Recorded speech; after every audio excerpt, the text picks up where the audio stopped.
I'm Dominique Jackson, and you're listening to You Might Know Her From with Anne and Danielle.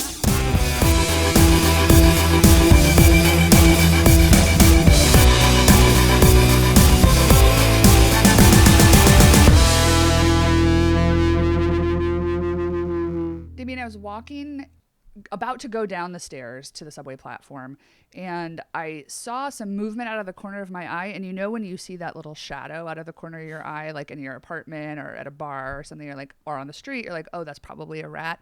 But then you don't want to you're like, I didn't see it, so it probably wasn't. And then you see a shadow and you're like, it definitely was. And I was like, well, I'm on the subway, it's probably a rat.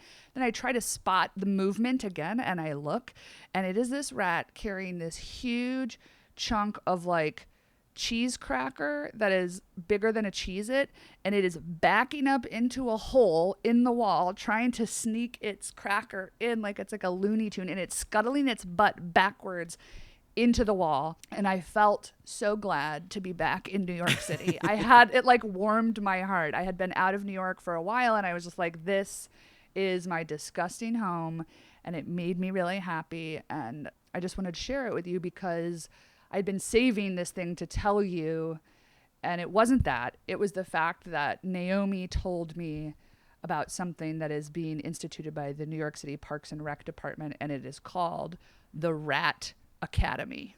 Oh my God, they're training the rats to do something, I hope.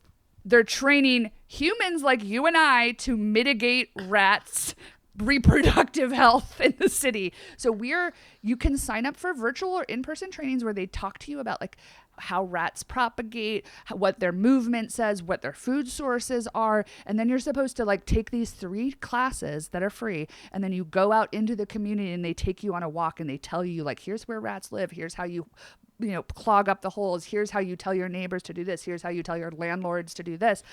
I'm going to take this training because if you do all 3 of their trainings, they have the best merchandise you have ever seen. They have official rat merch, and it says Rat Academy, and you can either get a cool dad hat or a cool long sleeve tee that says member of the New York City Rat Academy.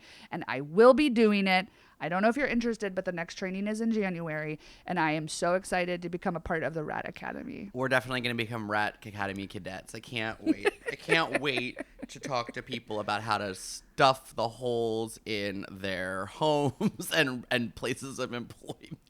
I feel very excited for it. I feel like it's maybe a calling, and I don't need to kill all the rats, but I'd love to keep them at bay. And if this includes any part of rat birth control, I'm ready to administer rat birth control. This lesbian in the park saw an owl in my neighborhood, and we were like, wow, I can't believe I've seen an owl in our neighborhood. That's so cool in New York City. And she was like, yeah, most owls are hit by trucks, and the ones that didn't usually die from pigeon herpes. And I was like, there's so much knowledge to go around.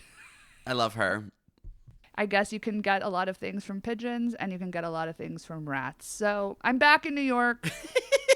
She's I'm back in New York. Here. I've got a lot of facts in my back pocket about vermin, and I'm glad to be here with you on another episode of You Might Know Her From. With Anne and Damien.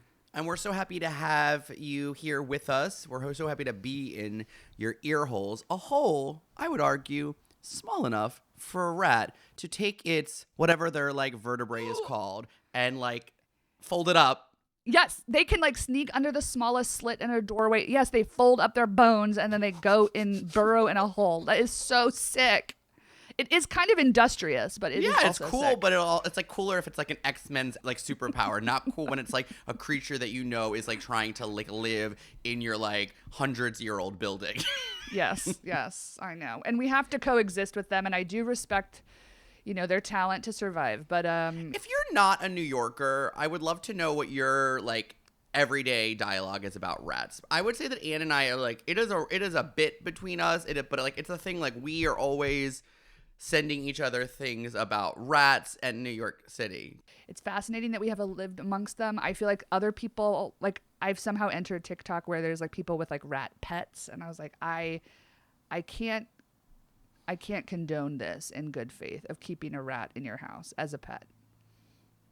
Is it any different than Tanya having Tonka the chimp? That's fair, actually. Rats are it's more humane to keep a rat than it is to keep a chimp. It is 100% more humane than having a chimp who can rip your face off. And then a rat. I mean, I guess like the rat. I don't know. Like, do you get the rats? I want to stop talking about this. Sorry, is what was on my mind this morning, and I felt like I needed to welcome myself back to New York by telling you what's been on my mind. Also, I don't know that I've ever admitted this to you, but my brother had rats when we were growing up. Oh, Zach, no. We had mice, and my brother had rats, and he would put on a robe, and he would let the rats crawl up the arm of the robe. This is too much information. Zach's going to be mad that I'm calling him out on this. But I was kind of like, this is cool, because I think it was like a death metal thing. You know how people like thought rats and bats were part of like metal? I didn't know rats were part of that, but bats, I guess I knew. Like, can you ask him about it, see if there's any pictures of him in a robe with the rats walking around? But here's what I was going to ask is, like, if folks who aren't, I don't even think it's like a city thing. I think it is like New York specific. Like, yes. If you don't live in New York, like my sister was just visiting this weekend. She does not live in New York. And she was here, and we were walking Ronnie, and Ronnie was like very interested in like she was like, Ronnie gets very excited when a guest is on our walk. But then she was like pulling and like looking under a car. And I was like, Ronnie, it's probably a rat. And she was like continuing to pull, and I was losing my patience a little bit. And then I was like, Ronnie, it's a rat. And my sister was like, what is she doing? And I was like, there's like a rat under the car. Like rats like run under parked cars and like on the like run up and down the tires. And my sister was like, really? And I was like, yes. Yeah. And then she saw the rat that I had suspected was there and like gasped. Like, and I was like, what? And she was like, I just saw it. And I was like, keep walking. I was like, that's just like what it is. Like, then I was like defensive of our city and the rat infestation. But my question is, if you're a person who's listening to this and you're like, Jesus Christ, I wanted to hear an actress interview where you're talking about vermin.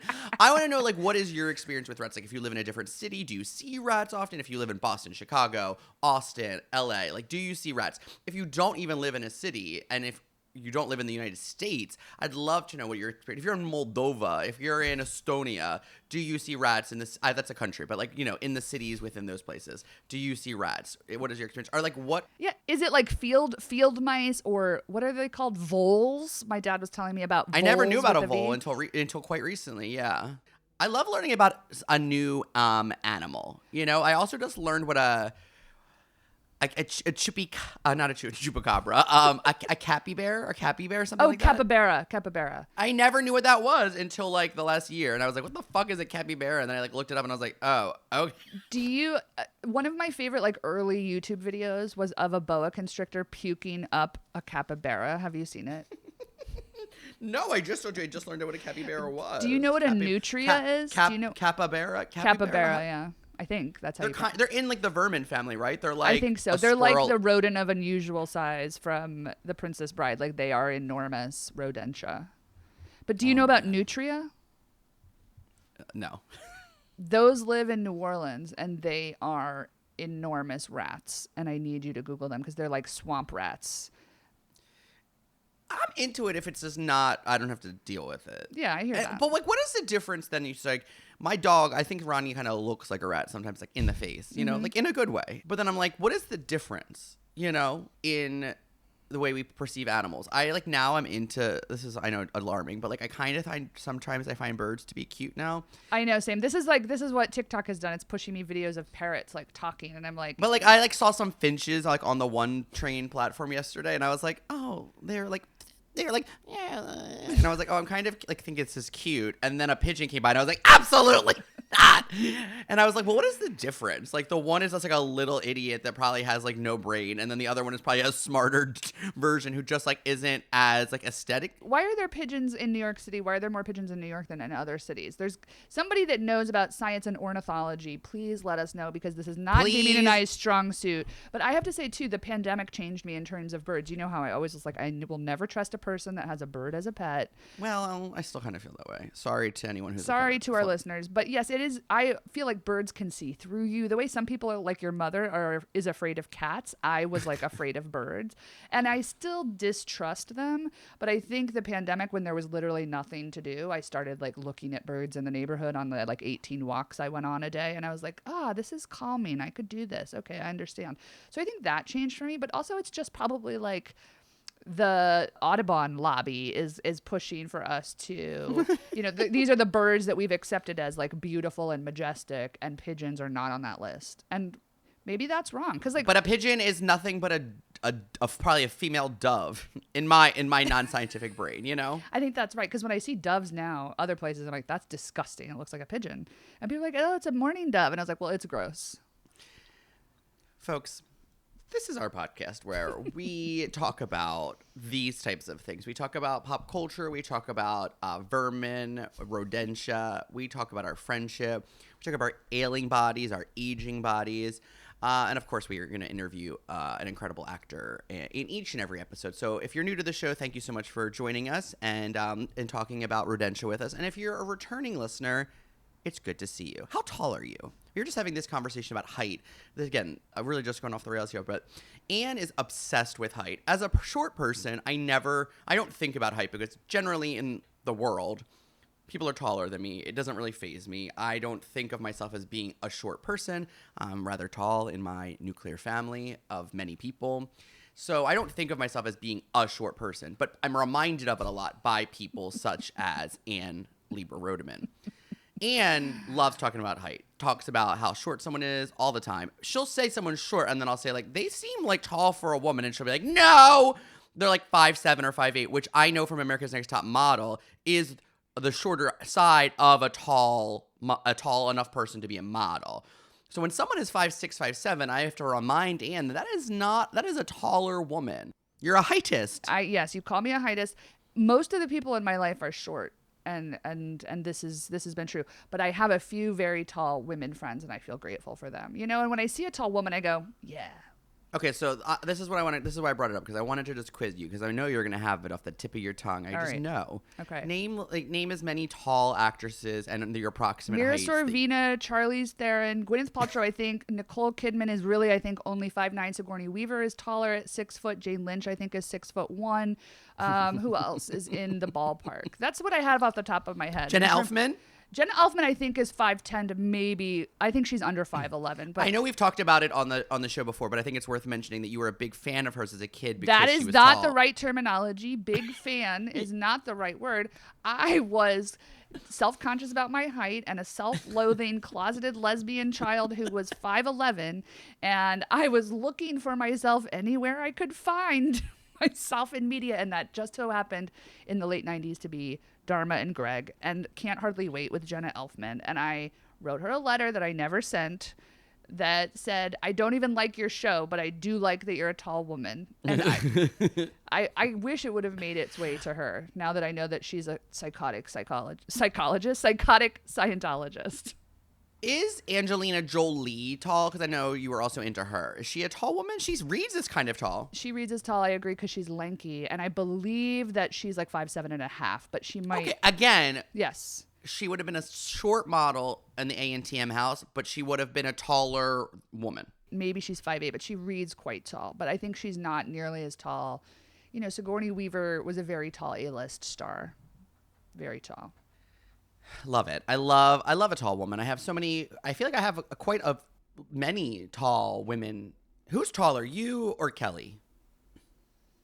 I think Kelly's 5. I think Kelly is 5'10". Is that right? I think that's right. And you're 5'11"? I'm 5'11 and a quarter. But I told people that I was 5'10" for a very long time because I felt like if you're 5'11", this was always my mantra as a young person. And again, this is called self-loathing. I was like, if you're 5'11", you have to be a model. Do you know what I mean? And if you're 5'10", you're just like a tall person. They're like, what do you play volleyball? And you're like, no, I don't. But I felt like 5'11" was like a differentiation. So I always said I was 5'10". But then, you know, once I finally started going to the doctor, once I had health insurance, I was like, oh, I'm taller than I thought I was.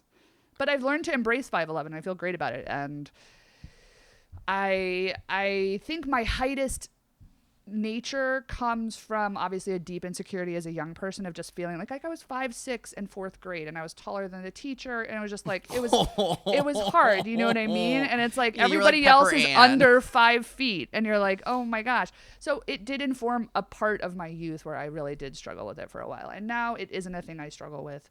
But it is interesting. I think it's just like it's the part of me that when I hug the smallest people in my life, it reminds me of how large I am in comparison. Just in terms of, you know, I have to really squat. I have to really squat. And there's nothing wrong with that. This is helpful for me to see my own attitude reflected back at me from you. Reminds me that there's nothing nice about being heightist. So I'm working on it, is the point. Let's talk about tall women. This month, we have an incredible tall woman guest on our show, and that is none other than Dominique Jackson, who we were so thrilled to have on the show. I was gifted the opportunity to go back and revisit Pose, and I really just feel more and more like we are so lucky to have had that like groundbreaking show. Like whatever things you may or may not have to say about it, I feel like it wouldn't get made today, and that feels disheartening. I was so impressed with the work that Dominique Jackson did on that show, and also talking with her. She is so smart, so funny, so wise, and I feel really excited about the future of her career, and I felt really pleased to be able to sit down and cover so much like historical ground with this incredible woman. You might know her from Pose, Legendary, Strut, Chick Fight, Fantasmas, and American Gods.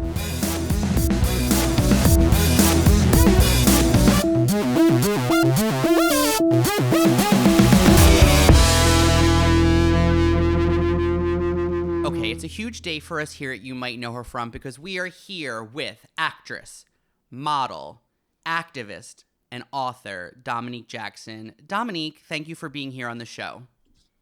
Thank you so very much for having me. It's totally a pleasure.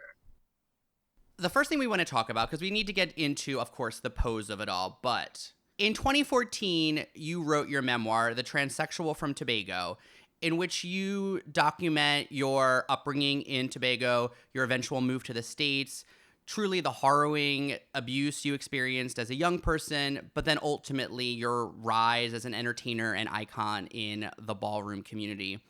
You have described writing the book as like a 13-year process.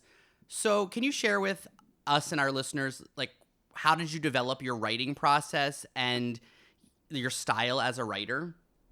Well, thank you for that. And it's funny, yes, because you're talking about a writing style. And at that time, for me, there was no style. The only style was my pain. And it was documenting when I started to write. First, I was sitting outside at a park opposite where I had just moved to in the Bronx, and it felt like it was my safe space at that time, my safe space for 20 years. And so this was around like 1999, like 2000, and I sat outside and I started to write about Tobago and my journey. And I wanted to write so much, but there was really nothing for me to write. I didn't know how to express my pain. I did not know how to, I could not come clean. I started to say to myself, no, I can't talk about that. And so I put it to the side and I left it alone. And as I went along, I had a little diary that I would like write stuff in from time to time about my experiences, how I felt. And then I have this crazy memory. And when we talk about Pose, you'll get that, which is both a gift and a curse. And so as we flash forward, I went through a process where I was almost deported because I went to Puerto Rico. I did not, my immigration status was not up to date.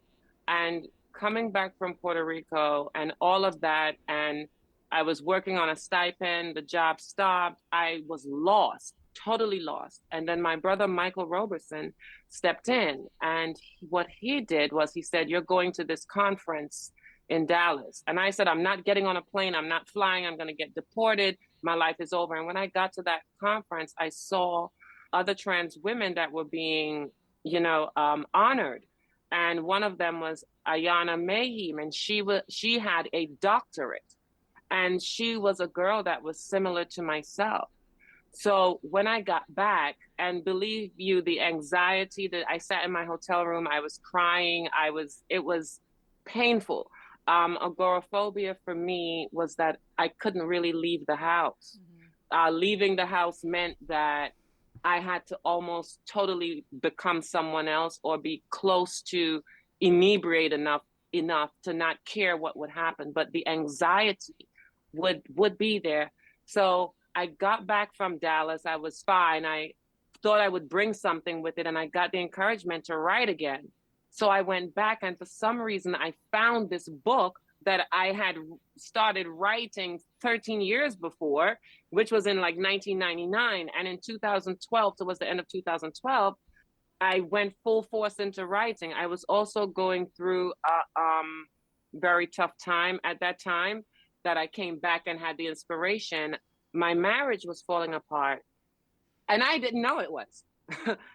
So I was hit with that early in January of like 2013, and I had to like navigate. So my focus went to writing because he did everything in my face. So I resorted to writing. I had to document everything because I honestly didn't think I was going to live through it. I thought everything about me just felt like it was going to crash, and I knew no publisher would pick me up, but I was so determined to leave a story, to leave something that would detail, that I wouldn't leave it up to family members that did not understand my journey to describe me. I wanted to describe my own life. And so I sat day and night. Every time the pain came, I wrote. For a very long time, I had no idea about the punctuations or I went to school, I was great at school, honor student, but in that moment, it was just pain that was writing. And my therapist also told me to, she said, you should write a book. So I was like, you know what, here, with that suggestion, with what happened in Dallas, I'm going to write again.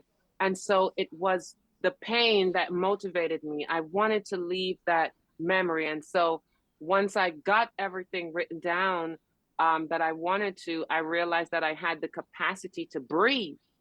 And then I went back and I started to put it into paragraphs. The toughest thing was to either go year by year or to go by things happening. And so I actually went year by year because it was the easiest way to, put everything into perspective. And of course, I changed names and everything like that.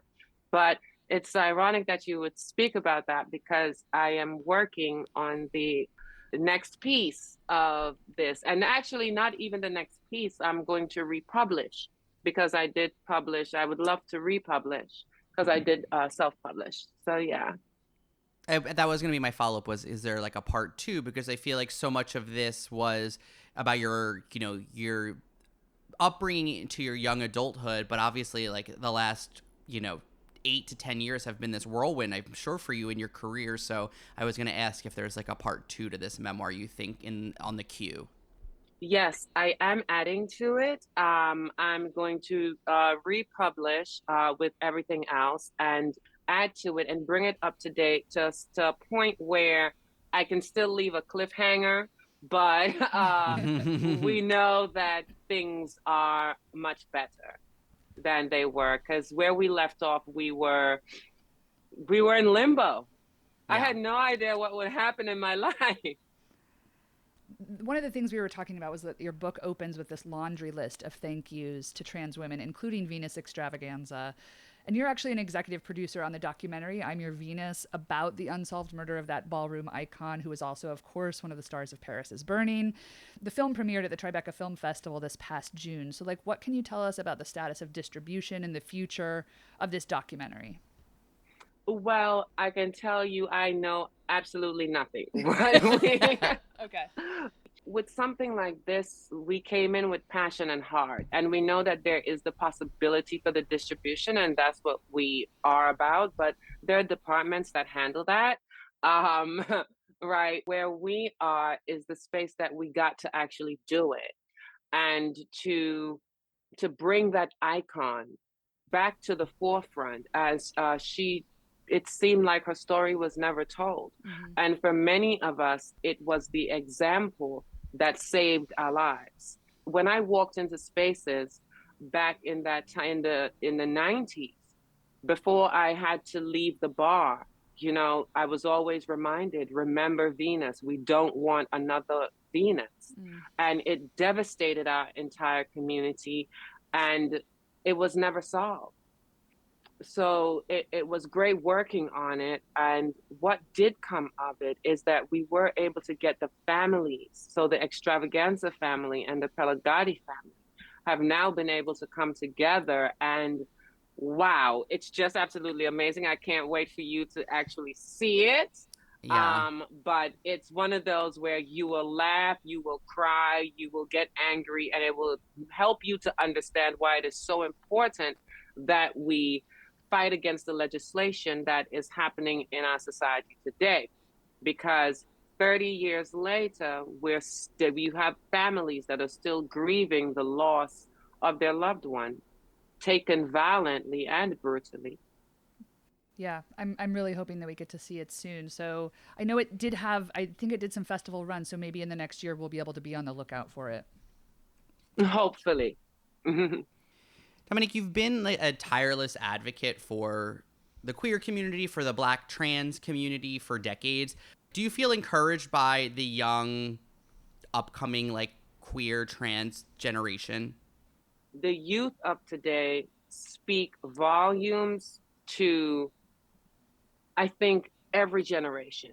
I feel like there's a moment where in our lives where we get to a space where we say, okay, I'm just going to conform. And our youth are saying, and hence the fact that we have these commercials that tell us that we're turning into our parents. And what the youth have taught me is that you do still get to keep your youth. It is bitterness and misery and frustration and not being able to deal with our issues that cause us to become these rigid, unhappy people that present as everything is okay. So we turn to our finances and we turn to this to impress others.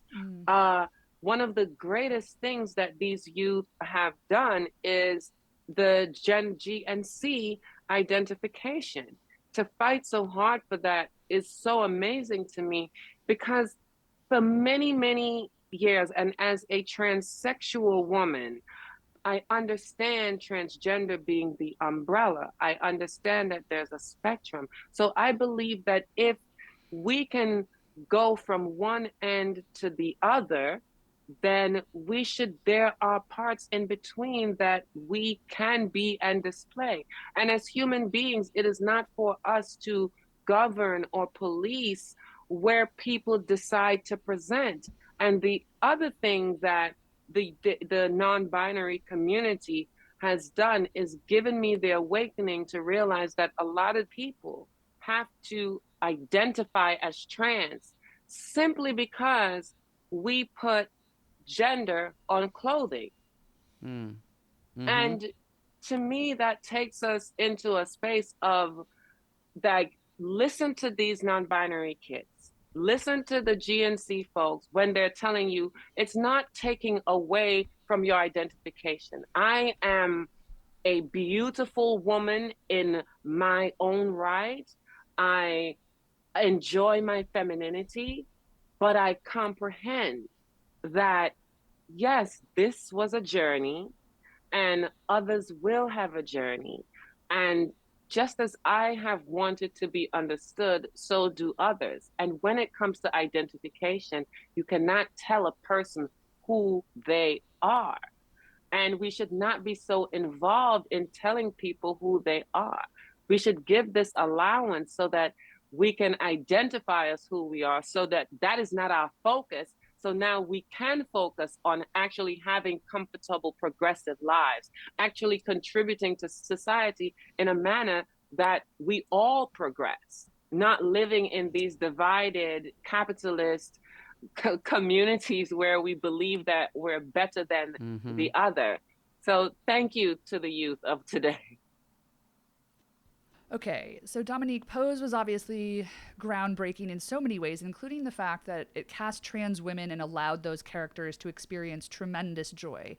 So as Elektra Abundance, you got to do so many incredible things and look fabulous doing it. You were constantly reading other characters. You got involved with the mafia. You sewed up a body in a leather bag. You kept a Wall Street guy in a sensory deprivation suit. You organized the trip to the Hamptons. You coached the men to walk in heels, and you got the gang back into ballroom shape. So it really felt like Elektra was this huge presence, and we were wondering if it felt to you like when you came into season 1, if she was an extension of Dominique or if she felt brand new to you. And if she was, how did you go about finding her in season 1? So in season 1, I hated Elektra. I Okay. I thought to myself, my first time getting onto television, I am becoming this mean, hardcore, like, oh my gosh, you steal from your kids to you present them with Christmas and you steal. And I thought that Elektra was so far from me because of those things that she was doing. And when I got into her, I realized that this was protection. This was, I have to protect myself. I have to do what I have to do in order for me to get ahead. And if I have to step on you, I'm going to do that. That part was very far from Dominique. Dominique is the one that locked herself back in the house and decided not to come out, just not to be in anyone's way, just not have to face immigration, not have to do anything. But Elektra was loud and vibrant. And the blessing of the opportunity to play the character was knowing that I was having conversations in bars years prior, like almost like in the 90s with Paris Dupree about Dorian Corey. Mm-hmm. And I tell this story all the time, and it's like I am sitting there with Paris Dupree, who is already a legend, and I'm having a royal care, and she's probably drinking like 151 or something like that. And she's telling me about how they lived and what they did and their attitudes, and explaining to me that realness was about saving your life. Realness, if you weren't real, you couldn't walk through Fifth Avenue. You couldn't. And she would talk about how the girls would wear their furs and walk down Fifth Avenue and all this stuff. And then here I'm reading the sides for the audition, and they're talking about going into Fifth Avenue when the sun is as high as my cheekbones. And I was like, wait, this is important. So I felt like all those women who I knew, like Danielle Revlon, Octavia St. Laurent, Paris Dupree, Moldayvia, LaBeija, Duchess Wong, all of these women that I knew, I felt like they were right in front of me. And the women that were described to me, like LaBeija, Avis, Pendavis, So all these women were now, as I'm reading this, it's so weird. I just felt this presence of like, you're doing this for all of us. This is all of us encompassed. Take pieces from each of us that put them together. Yes, we had attitude and we were shady, but we had love and we cared, and our shadiness came from when we were hurt and people tried to not realize how much of us we put into them. So when Michaela got that first read about the baby bird flying the coop, that was pain for Elektra, not expressed as tears of, oh my God, no, this woman had been beaten, thrown out of her house. She'd gone through so much, so she's not going to cry. She's going to be angry. I gave you everything. And then she's coming from this Caribbean background. So, and we didn't know that then, but she gave you everything, And so using my ancestors, using the pioneers, getting into their attitudes, into their frame of mind, and just the mere want to be the girl from Ballroom that was playing the part made me put my best foot forward. It's really an incredible performance, and it's been such a joy to revisit the whole series now with a couple of years of distance from when it originally aired. And I really just think it stands the test of time. I think what you bring to the show is undescribable. Thank you so very much for that. I appreciate that. Yeah. Dominique, the show depicts like a lot of traumatizing events, homelessness, addiction, sexual violence. There's a particular episode in season 3, The Trunk, which shows you in flashback your character being kicked out of your mother's home. We would imagine that so much of this material could be triggering. How did you sort of protect yourself in approaching that material? And like, did you feel safe, on that set? On set, I felt very safe actually. Actually I had my own bodyguard who eventually became my fiance. I had known him for 20 years. Oh my So God. yeah, I love. towards the end of it, because coming from my background of trauma, immigration trauma, living in the US, people would call illegally undocumented, was traumatizing in itself. Surviving 9/11 was traumatizing in itself. I live in New York. I was in the Bronx at the time. And then the murders of so many women that I knew. Then my own trauma, being attacked, having guns put to my head, being strangled within moments of my life in 2014. So all of this was there for me, and it started to resurface. And I had some tough days, but the family atmosphere that was presented on set, I had Barry and Tim and Sherry and Nikki who would cry with me, and Lisa who I would always call Jersey, and we would come in and they would just come over and they would know when we were having those moments. And even though Mr. Murphy and they provided a therapist for us, it was the fact that these people were relating, you know, to our stories and our pain, and realizing that not only were we now given the greatest joy of our lives, but we were given well, I speak for myself, I was given this opportunity to relive everything that I tried to bury. Filming the scene with my castmates when I was kicked out of the house was whew, tough. And I remember I cried literally for the entire day. And it was sometimes it just flowed. And I would tap into my past in order to play certain parts. So I was able to bring those tears. They Mm-hmm. weren't, I wasn't aided in the tear situation. I had enough to provide. Yeah. And that day, I remember crying all day. And I remember once we wrapped that evening, I got downstairs. We were filming in a house. I went downstairs and I just covered myself with like a robe or like a blanket or something, and I could not stop crying. I was hollering. And through that, I felt hands on me.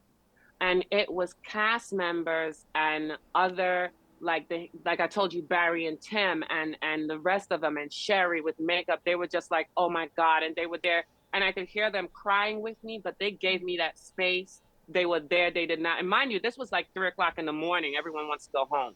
And they just sat there with me. So I had help on set. I was able to meet some very amazing people who are still to this day family, and they really aided me. And having Edwin, who is my partner now, having him there, who understood almost everything about my journey because he knew me for so long. It was great to be able it really, really, really helped. Yeah, and then I needed a few vacations, so I went to Hawaii and then Curacao, Okay, good. Yeah. Curacao a few times, and yeah.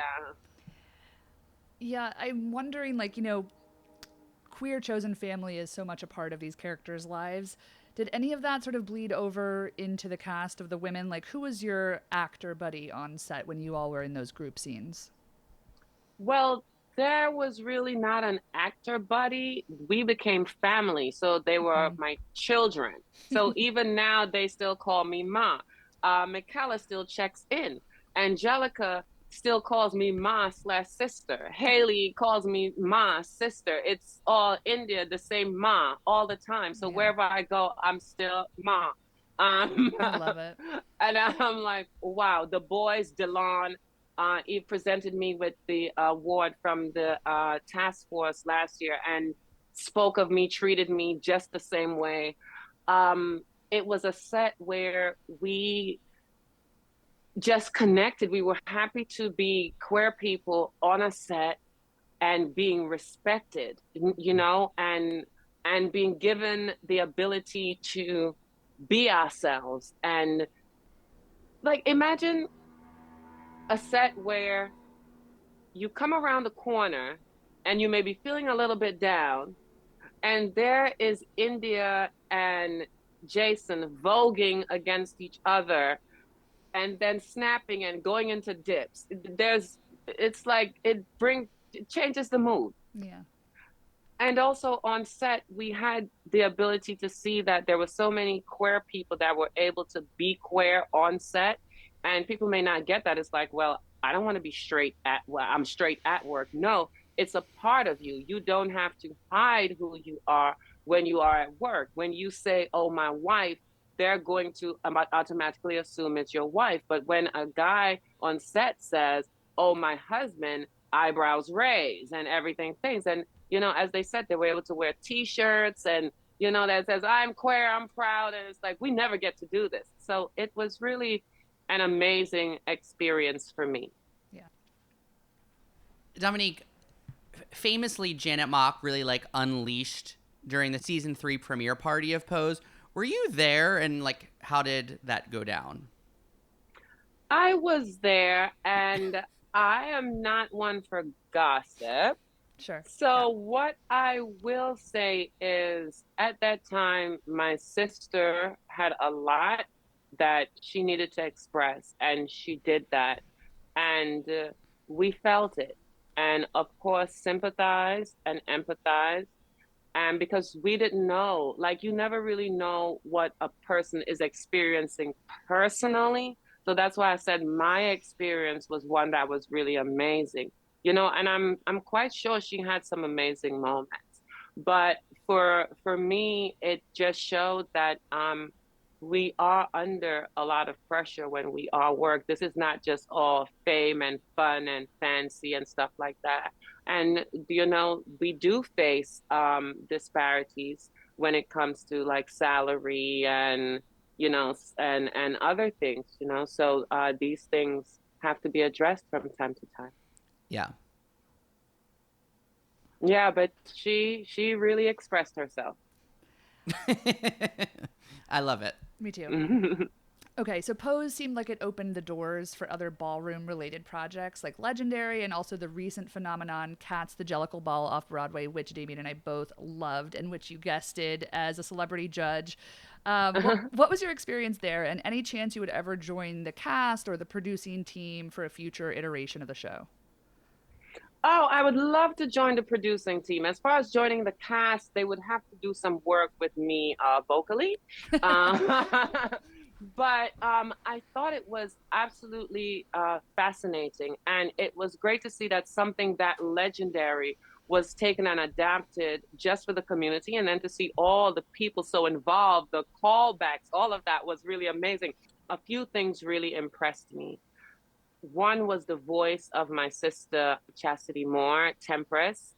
That just showed me how much talent we have in ballroom, and that if given opportunity, we can really rise to the occasion and show you, listen, there's more to us than what you think about our body parts and the narratives that you formulate from not knowing us and just imagining and all this myth and stuff that you put together. The other is Robert Silk. They are my grandson, and it's really amazing to see the talent and to see someone at that height being given the graces that they are in dance. It's truly a time for change, and they're very, very, very, very beyond skill. The movement, the everything was just gorgeous. It was. I that was an honor, and I feel like an old person going, well, those are my kids. It really was a beautiful production. I mean, Silk was outrageously good. I screamed for most of it. I thought it was really beautiful. And from someone that comes from that world, I just wanted to, see if it felt like it was an authentic, maybe not authentic representation, but like an authentic extension of the scene, because I thought the choreography notes were really interesting about what happens when you bridge this like subculture with commercial theater, which can sometimes be really tricky when you're dealing with something that is ultimately like pure in a way, and then trying to turn it into commercial theater sometimes gets complicated. But I thought they walked the line really beautifully. Well, I will tell you this is ballroom. Ballroom, you have nothing and you make everything out of nothing. Mm-hmm. And ballroom also, in a way, kind of influences society. So it's great for us now to be able to take something so iconic as cats and be able to adapt it to us and tell the story in a way. Even the dance moves, people may say, okay, yes, you are accustomed to ballet and contemporary dance and stuff like that. But when you look at Vogue, this is like, okay, we're moving forward. We're not losing anything or taking away. We're moving forward. And if you give yourself the allowance to enjoy something, i.e., open mindedness, Mm-hmm. then you will enjoy the Jellicle Ball. I love that. I think Cats has like never made more sense than it did during this production. Yeah. Literally, yeah. Okay, Dominique, you were a cast member in the 2016 Whoopi Goldberg-produced docuseries Strut on Oxygen that followed trans models working in both New York and Los Angeles. The series documented your move to LA, adapting to being bi-coastal, along with balancing your home life with your then husband of 18 years and your dog Scooty back in New York. How challenging was reality TV? Like, would you do it again? What is like the reality versus scripted? Are you like, what is easier? For me, scripted is where I feel comfortable, where I feel I belong. I love to create the character. I like to be more, I'm Pisces. That's all I can say. So I'm more flow. I'm not into drama. If reality TV is a show like that, I would do again, because the idea was to get the visibility for trans models, and we were doing that, and I really appreciated that. However, the storyline was also very interesting because I really wanted to move to LA, and being bi-coastal was also not my intention. So some things had to change for us to be able to do the show. And then at that time, I was that was around the first time I was going to end my marriage. And once we got onto the show, things started to change. And then that kind of complicated the move to LA. Mm-hmm. So it was like, okay, you know what? I'm just going to stay in New York. We're probably going to open what do you call it? An office in New York. Okay. And yeah, and I would still stay in New York and then go back and forth. However, I moved on. I just moved on. So reality TV to me is it can be sketchy at times. You Yeah. never know what can happen, and your life is just thrown in circles. There's no organization. I mean, I had a surprise wedding, like I've never heard of a surprise. You're getting married today, but it was very thoughtful. I just watched the whole series in preparation, and there's this moment where like you and your husband are like having like he's like a little drunk at a party, and you're like, you need to get out of here. But then this like other woman involves herself, and I like feel like there's a like you're like, why is she talking to him? Like, why is she involving herself? No, that was my girl Cassandra, and Cassandra is Cassandra actually helped me out so much in LA. At one point in time, I was in LA trying to do work with the agency and stuff, ended up with no place to stay. And without a blink of an eye, she took me in. And what she is a sister to me, right? We don't communicate much anymore. Our lives are busy and stuff, and we're on different coasts. But she was so instrumental in me understanding a part of my value and worth, because for me, the images that I saw of couples were that the woman did what the man said, and you didn't branch off and leave your husband and all that stuff. And no matter what he did, you would still stay with him because you need this man. And then as a trans woman, other women would say to me, girl, at least you have a man. You better hold on to him. We all trying to find one. And Cassandra was like, no, you can't treat her like that. You can't talk to her like that. She's trying her best to really do something which is going to involve you, and you're really not being cooperative. So in that sense, what I was really over was the way he acted. he knew that this was important to me, and he just he would just show out. Yeah, we were just talking about like it feels really challenging when like your career was going places, and it felt like that was also maybe part of it. Like that was difficult, that you were evolving and changing. But again, I'm just watching like a reality show, so I know it's not like the real thing. But it just seems No, like challenging to it is navigate that. real. It was real. It Yeah, was real. I really was calling to find out how he was and what was happening. I really was trying to make that decision of whether to stay in LA or not. yeah, And again, being a girl, as they would say stereotypically or whatever, the nice dress and him making, because he hadn't gotten on a plane in 30 something years. So for him to get on a plane and come to LA, that meant a lot. So I Mm-hmm. felt like this deserves another shot, yeah. give it a moment. And so I did that. And 18 years is a lot, you know? Yeah. Yeah. So I thought, okay, great. And then I said to myself, girl, you're a trans woman. You're gonna go out there, you're gonna find a man who is going to want children. You can't do that, or you're gonna find a man who has children, and then you're gonna have to deal with all the drama of that. So it's like just stay with him and he'll come around. And he did not. Yeah. One of the like really tender parts of the show was that you were like a mentor to some of the younger models, specifically like Laith Ashley, who it seemed like you guys had a little bond and were both New Yorkers. Have you maintained any of those relationships over the years with any of those other models that you sort of were mentored to? Yes, Aris, Rain, Angel, oh my gosh. Who am I missing? Isis. Isis is my little sister. We still speak all the time. Lath I and I love still her. speak all the time. He's my nephew. So we're all still like, I feel like when we do these things, we just bond because we know that we're not there specifically, even though we're there for us, we're there for a much greater cause because there are many people wishing they can have the opportunities that we have but may not be able to take them, may not be able to do them. So, for us, we really appreciate that. And we always do stay in touch. Not really, like, we rarely even have arguments or anything, and we're always proud of each other, supporting each other. It's like insanely like, no, this can't be possible, but it is. I love it. Love. So while we're on the reality tip, you appeared on an episode of House Hunters with your partner Edwin, who we've talked about today. How did that come to you? Please tell us, how real is that process? Did they show you houses you were actually considering? Did you end up buying outside of New York City? I loved seeing the two of you together. Well, thank you, thank you, thank you. I wanted to be on House Hunters. Okay.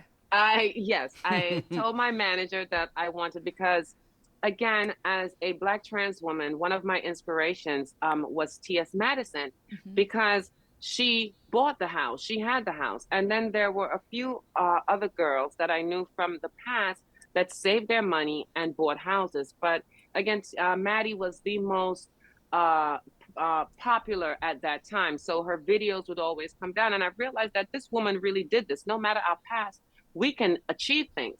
So I thought to myself, if you put it on House Hunters, you will show other trans women, yes, go get your house. Yeah. Save for it, do what you have to do. It just so happened that Edwin and I combined and it was thing, but this was really my dream. And it was actually, we picked the houses. We had to narrow it down to a few. Then they came in and they filmed. And when we picked our house, it picked us, I would say. Okay. Well, it picked me first because I first saw it. And then they came in and had to film it and stuff like that. And it was like, I just felt at home. I really did. I actually wanted to move in right then and there. So it was actually the house that you chose is the house that you guys bought. That's real. Because I never know if it's actually Yes. the houses or because I've love. heard that sometimes they just stage houses and they're like, okay, here's 3 houses and we'll pretend that you're buying one. No, I actually bought the house that I live in the house. Oh my God, I love it. It's so beautiful. I'm so glad that you guys chose that one. It has such a great, I love, it's like at the corner, it has that corner lot. Yeah. It's really nice. So when I first saw the realtor, it was during the pandemic, and I'm thinking to myself, I am not staying in New York because people are dropping like flies. And then from 2006, I was saving houses on Zillow because I was determined to be able to purchase a house. And I never thought I would be able to come up with a down payment.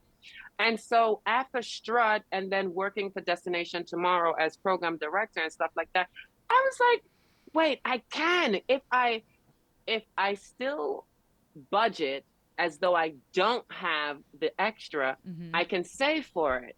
So what threw me off was my divorce. When my husband like abruptly was like, oh my gosh, he could not deal with television and threatened to kill me. And what it was that when he threatened to kill me, I something inside me believed him. Because people say things all the time, but it was just that. And even though afterwards he has like years later apologized, but there were too many instances where I felt like my life would end at his hand. So it was to get away from that. Oh gosh, and yeah. So where was I? The house, the down payment for the house. Yes. So saved throughout everything, and now the pandemic hits, and now the divorce comes, the separation comes, that happens, and I have to move out, and we were paying $900 a month in rent in New York City in the Bronx. So I was like, shoot, and now the new apartment was $2,200. Right. So I'm like, dreams completely done. I'm never going to save for this. It's not going to happen. And I actually worked towards it. I worked really, really, really hard. I did not party. I did not go out. I did buy a lot of clothes though, but not too much. Yeah, I went a little crazy, especially with shoes. Get the shoes, baby. I had to. And so I contacted the realtor, and we were looking around and stuff with everything like that. And the three main houses, the ones that HGTGT filmed, were the ones that we were like, you know what, maybe this is fancy, maybe this is whatever, maybe we could go for this. I came up, and that day, Edwin and I were in an argument, and he did not want to come up here to see the house. And I came up and I saw it. And from the time I took the corner, I passed it. So I'm like, the GPS is saying your destination is on your left. Your destination is on your left. And I'm just going, oh, okay, yeah, but there's nothing here. It was on my way back that I saw it, and I saw how beautiful it opened up because the trees in front kind of thing. And what I wanted was a cabin built somewhere in the woods where I could be at peace to myself, and anyone who wanted to come visit me would have to think twice about it because they would have to take like a train and a bus or whatever. So it would really have to be someone that really, really wanted to see me, or really cared for me. So this house did everything with that. And plus, we would still be close enough for Edwin to be able to see his kids, and they would be able to come over. So it was kind of a compromise. I'm so glad. The episode's really great. We're going to link out to it so everyone can watch in the episode. But I'm so happy for you. I really loved that house too. So I'm glad. Yeah. And the pool is amazing. We had to do some work on that. And we took all the trees and everything down. Okay. Like, yeah. So, yeah, I'm afraid of the snakes and stuff like that. And I want to see everything. So, yeah. Yeah. No, did you guys get horses yet? I know Edwin was pushing for more animals. So we are not going to have a farm yet. Yeah. Okay, just checking. But he is still pushing for that. But if we, the future, hopefully, trans women are living longer lives now. Maybe I will be able to retire. And in retirement, maybe we can get the farm. I like it. Yes. So, Dominique, you have an incredible turn as the folk legend Bloody Mary on American Horror Stories.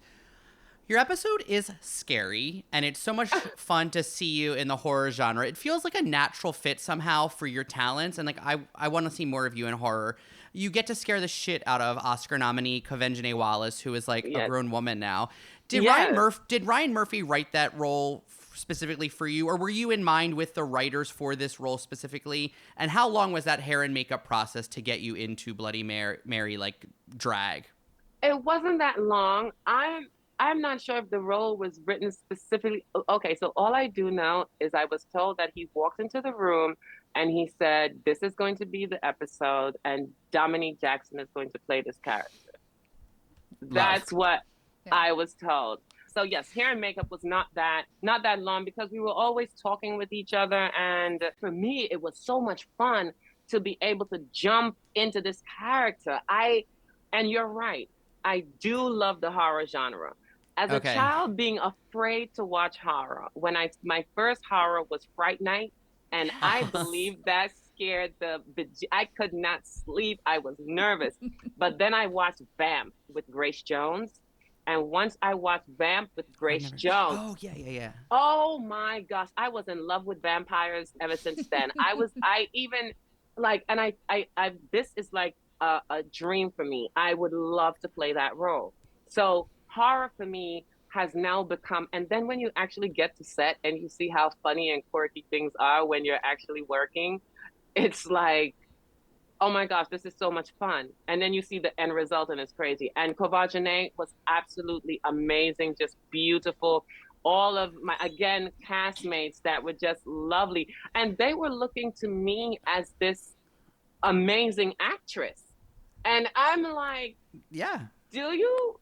Like, so it really, from everything that I experienced through life, you know, Bloody Mary pose, Strut, Bloody Mary, Whoopi Goldberg being so cool with me, like a big sister to me, and Tom, you know, Mr. Ryan Murphy telling me that Elektra is him, you know, and then playing a character like Bloody Mary, which if you told me that when I was younger, my younger self would run screaming, hollering, telling you, I don't care how much you pay me, I'm never doing that. And to enjoy it so much. You're so like you look beautiful in it, but somehow also terrifying. And you have there's that regalness about you that like when you were like clicking your nails against the mirror, I was like, you're so fucking good and fierce, like beautiful, but also scary. So it's beautiful and need more of you in horror. Oh, well, thank you. I would love that. Yeah, we've had so much fun watching you in a couple different genre pieces, but I have to say it was also exciting to see you in somewhat of like a more subdued role as a judge in the Malin Ackerman comedy Chick Fight. Was that fun to sort of have an underplayed kind of role, and anything else similar or maybe dissimilar on the horizon for you acting wise? Well, actually playing the judge was actually fun, but a part of that was I got to do the boxing. Yeah. And Oh my God. that boxing scene was the highlight of the entire thing for me. But it also taught me about how much work goes into stunt work. So the actor who was playing opposite me in that stunt role, I really hit her because I went in, and because you're in there and it takes special training and skill for them to do those fight scenes. So here I am, you know, a novice to it, thinking, yeah, I'm going to go in here and I'm doing it properly and getting everything. And they say, and they're like, cut. And they're like, all right, one more pass. And, you know, we want you to really go in for it. And I really went in. And as I let loose, I see her fly back. And I'm like, wait a second. Oh my God, I hit her. And then she gets up. And as she gets up, there's this huge lump on the top of her head. And I could hear someone in the background going, she did that through the gloves? And I'm like, what? You've got a knack for it. You've got a knack. Yeah, so what we have next, I just finished filming Queens of the Dead. Oh my gosh, I am so horrible with names. Tina Romero. Romero, the daughter of the legend who did Night of the Living Dead. George Romero. George A. Romero. Okay. Right. Amazing. So his daughter Tina Romero met with me and casted me, actually wanted me for this queer project. And so we were filming this past July, and I got to do, it's horror and it's gonna be fun. And I once again get to do some action. So I really, really love that. So like you were saying, my love, I think the horror genre is probably going to be where you may see me, you know? Right. And of course, we're looking forward to, yes, I'm Your Venus. Yes. Okay, Dominique, we've entered the part of the show we call rapid fire. This is just to get in a few last minute questions without all of our segues. So you can take your time if you need to, but we're trying to keep it rapid fire here, okay? Okay, let's go. Your season 1 episode of Legendary is iconic, and your quote unquote fight with Law Roach was even nominated for an MTV Movie and TV Award. Was that a fun experience to get to go and judge on the panel for such a high-profile ball when you are a ballroom icon, or was it irritating because of, like, the TV of it all? No, I absolutely wanted to be there. It was everything. I loved it, and that was Ballroom. You made it Ballroom, and that was which was really cool. Is like I feel like it was just it felt great having you there, and I was glad that they brought on people like you and Amaya Scott who are part of the community, because I feel like you gave it the realness, and it was wonderful. So, and they brought you back for another episode, so obviously they agreed. Okay. Dominique, the AIDS Cabaret episode of Pose is so wonderful because Patti LuPone performs I'm Still Here and Elektra gets to sing another Sondheim song sooner or later, which was, of course, made famous by Madonna and Dick Tracy. The gag is you kind of have to sing it off-key in front of Patti LuPone, who famously shat on Madonna's singing and acting skills. Was there any tea from that day on set? Did Madonna come up at all? No, not at all, because I had no idea about any of that stuff. I was just trying to get through the embarrassing thing of standing up there singing. So I had, this is the first time I'm hearing that, actually. Okay. So yeah, she dragged Madonna, loves to drag Madonna any chance she gets. Yeah. Oh, really? Yes. Oh, well, actually, she was very warm, very sweet. Actually, in one of the scenes, I wore one of her skirts. Yeah. I love it. So I had no idea about that, but there goes that writing room again. Yeah. Okay, Dominique, you've worked with powerful producers including Ryan Murphy, Whoopi Goldberg, and Brian Fuller.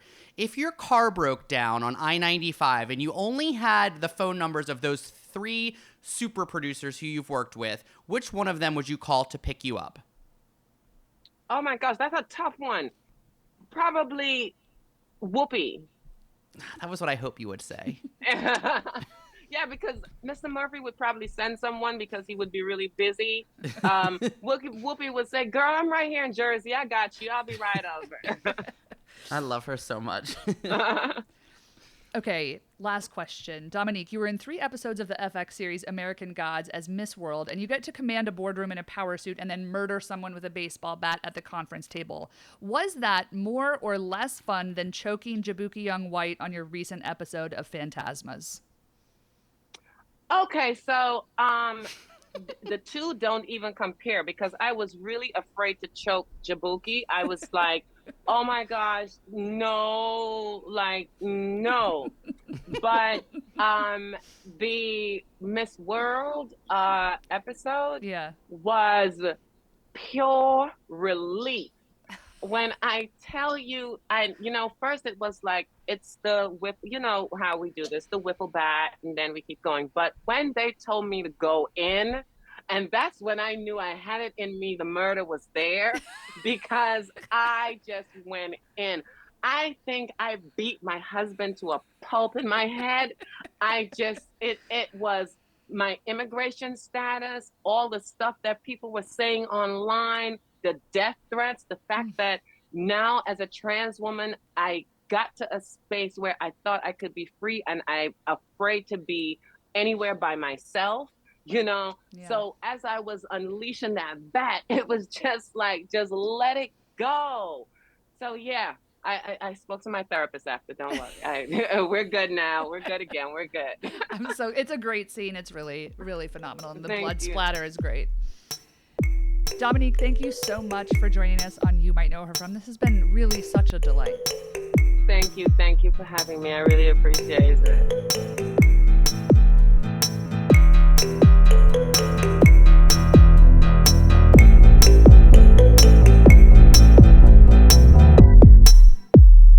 I think something that I was totally expecting for Dominique to say was that going into the first season of Pose, like, yes, like, Elektra was totally just an extension of her and her like ballroom persona, and hearing that she really hated Elektra, but then sort of was able to fully embrace the character, and she like got to sort of build off of her ballroom persona, but like got to see like the softer, warmer sides of who Elektra was and how she was a mother to her like ballroom children, and also like why she maybe came off as steely or I don't know, rude, but like it was all like a protective layer to like not only protect herself, but also like those children that maybe she was actually like sort of dragging in the scene. So I really loved that. I thought that our entire conversation with her was quite eye-opening, and just like hearing about her entire journey from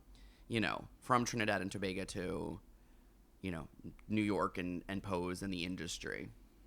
To being a homeowner, I can't wait for you all to watch that episode of House Hunter. Oh my God, yes. Charmed. I was so charmed by it. I'm so happy for her and this home that she has made for herself just outside of New York City. So I am excited for I'm Your Venus. Oh my God, the documentary so that much. I hope is forthcoming. And so whatever we can do to make that happen, whatever small amount of funds I have that I could donate to the production team, I would be so thrilled to see it. Also, just so you know, I do put the show notes at the bottom of each episode description, which we'll get to. But I listed out a lot of the women that Dominique named, and some of them I was very familiar with, like Dorian Corey and Crystal LaBeija and some of the other legends of the ballroom scene. But she really ran down a laundry list, and I put some like nice, cool videos that were really exciting for me to explore. And I just feel grateful that she is so connected to the ballroom scene and then got to do Pose and Legendary. I feel like the show was so lucky to have landed her, and she is such a brilliant woman. And I know we're out of spooky season, but I really, truly, highly recommend you watch her episode of American Horror Stories. It's I can't remember. Like there's an anthology, American Horror Story, and then there's no, it's all an anthology, but there's one that's like episodic, and she's in the episode Bloody Mary, and she is so good, and I feel like she is so at home in that genre, and I highly recommend you check it out. Also stars Kavenjane Wallace, who we love. We love her here.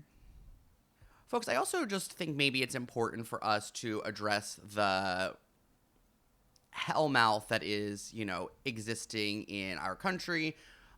We hope that we can be a safe haven for you, and we can all be a community here for each other. I don't want to say anything too flowery or like hokey or chuggy, but I just wanted to like acknowledge the thing. I think it's important that we all have our eyes open. I think it's important that we like start our like communities here, wherever here is, if it's here in the rat-infested city and boroughs of New York, or if it's elsewhere.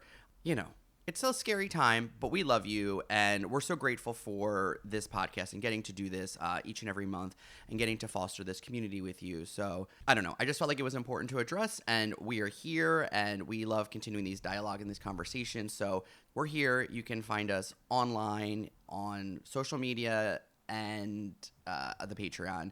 So if you want to keep up with us, if you want to talk about the election, if you want to talk about the state of the world, or if you want a simple distraction and you want to talk about the Bloody Mary episode that Dominique Jackson stars in, please follow us on the Patreon. It's the best way to support the podcast. This is an independently produced podcast by Anne and me. So you can support that at patreon.com/YouMightKnowHerFrom. You can also follow us on social media at Rodeman, that's RODEMANNE, and at Damian Bellino on all mediums, and follow the show at You Might Know Her From on TikTok and Instagram. As always, special thanks to Gang. Each and every episode of You Might Know Her From features the music of Gang. You can download and stream Gang wherever you listen to your music. Also, folks, did you know that Anne puts each and every little reference and every little title that we mention in the show notes, which is beneath the episode description of each and every episode of You Might Know Her From. You want to see that episode of House Hunters? Anne's going to link it out so you can find out where you can stream it. Maybe the whole thing is just right available for you to watch at your fingertips. Do you want to see Dominique Jackson singing opposite Patti LuPone? I'm sort of, that's kind of a clickbaity headline. But if you want to see her singing on an episode of Pose, we're going to link it in the show notes. I really appreciate and thank Anne for being the most archivist of the archive.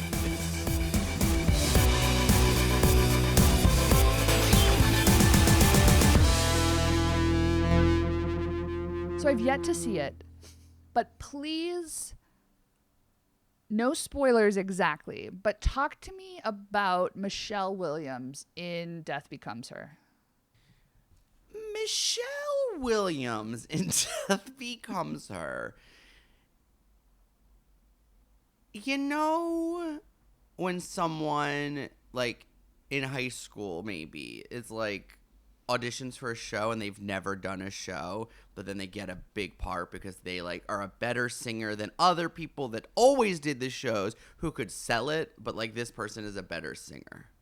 It's like Michelle Williams' voice is cool. She has like a cool texture, a cool tone. I think some of the like belting is impressively high, but she seems very disconnected from the fact that she's in a show. And anytime she has to have a line, it is bad. I believe they invented a character who is essentially her like assistant or like sidekick. And I believe, my guess, my theory, and this is all due respect to Michelle Williams, welcome on the show anytime.